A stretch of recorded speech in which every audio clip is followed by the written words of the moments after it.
I think the central debate, or a lot of the central debate, really focuses on a particular way of thinking about feminism rather than um, too much particular about epistemology.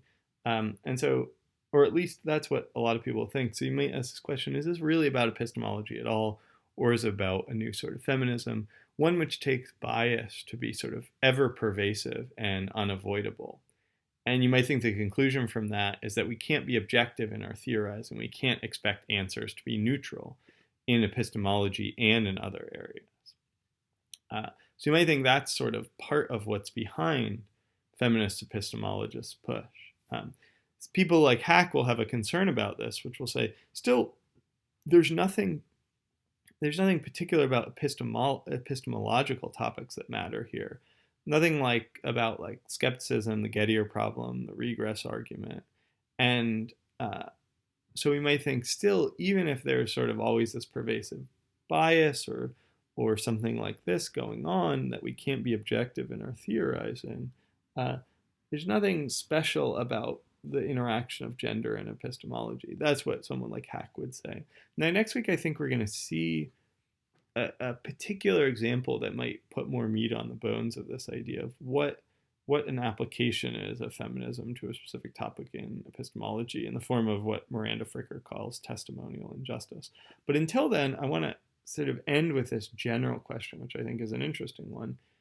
Is there any possibility of disinterested theorizing without any interest, without any desire to get a particular conclusion? Is that possible? And if it is or is not, either way, is it desirable?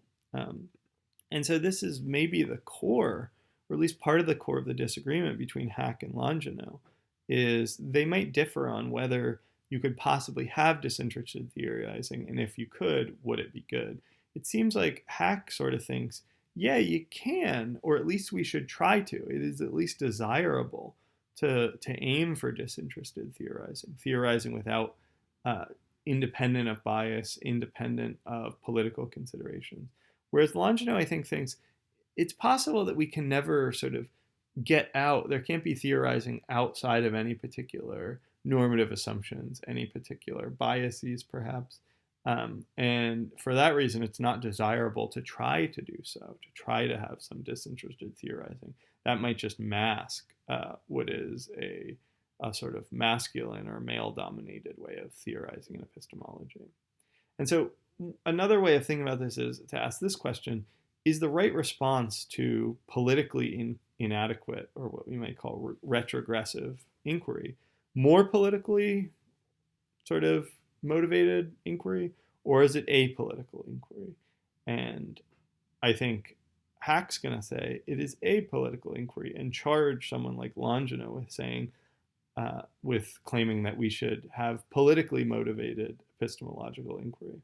I think Longino probably wouldn't say it in those words, but she would say we're stuck with making sorts of assumptions, some of them which might have some political or normative weight regarding the status of women. We're forced to do that because we can't get rid of all interested theorizing, all bias in theorizing.